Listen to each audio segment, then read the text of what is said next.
الرحمن الرحیم۔ کشمیر بنے گا پاکستان۔ انتقام کا مزہ ہر جاندار میں ہوتا ہے، شہد کی مکھی سے لے کر جنگل کے ہاتھی تک۔ پرانی مثل مشہور ہے کہ مکوڑا بھی سینہ سپر ہو جاتا ہے۔ اگر کیڑے مکوڑے کو بے جا اذیت دی جائے، اس پر عرصہ حیات تنگ کر دیا جائے، اس کی نقل و حرکت مقید کر دی جائے، تو وہ بھی جابر کے سامنے بھاگتا ہوا کھڑا ہو کر اکڑ جاتا ہے اور ڈنک نکال کر حملہ آور ہو جاتا ہے۔ انسان تو اشرف المخلوقات ہے، اس کا انتقام بھی اتنا ہی عمیق ہے جتنی اس کی قوت برداشت اور حوصلہ۔ پھولوں سے لہو کیسے ٹپکتا ہوا دیکھوں، آنکھوں کو بجھا لوں کہ حقیقت کو بدل لوں۔ آج عالمی منظر نامے پر بھارتی درندہ مودی کا جو بدتمیز اور ٹھنڈے چہرے کو دیکھا جا رہا ہے۔ آج 5 فروری یوم یکجہتی کشمیر کے حوالے سے انتہائی زبردست قسم کی ریلی جو ہے وہ نکالی گئی۔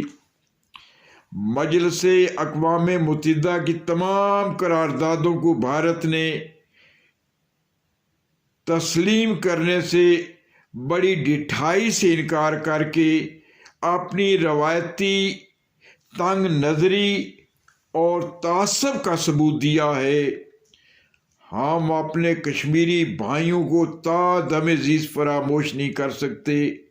کشمیر بنے گا پاکستان، اس نعرہ رستہ خیز کو پاکستانی پیر و جوان نے حرز جاں بنا لیا ہے، اور ظالم مودی کے بدتمیز اور ٹھنڈے چہرے پر آج کشمیریوں کے ساتھ اظہار یکجہتی کی ریلی میں جو ڈی ایچ اے کے تاجران برادران اور وہاں کے رہائشیوں نے اور خواتین کی بڑی تعداد نے لالک چوک میں فیز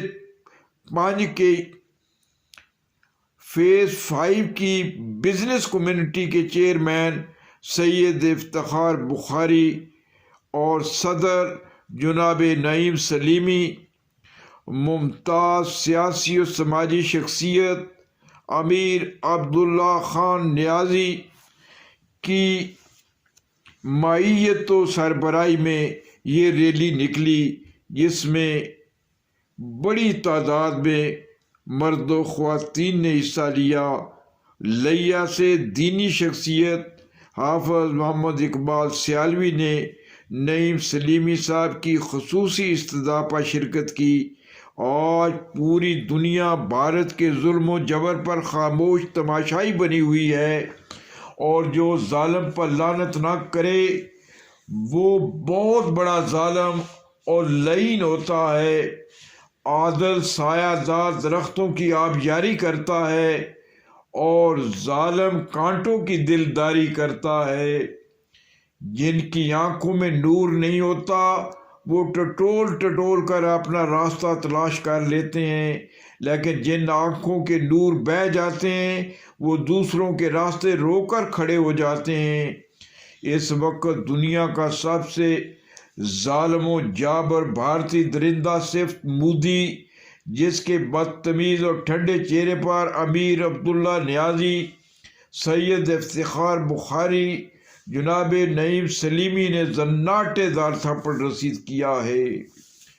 خواتین کی بڑی تعداد کی ایک آواز تھی جو رضیہ اختر کہہ رہی تھی کہ بھارت کی پیٹھ میں ہماری عسکری قوت و طاقت نے جو کیل ٹھونکی ہے، پاکستان کی نصف کائنات اس پر مسلسل ضربے لگاتی رہے گی۔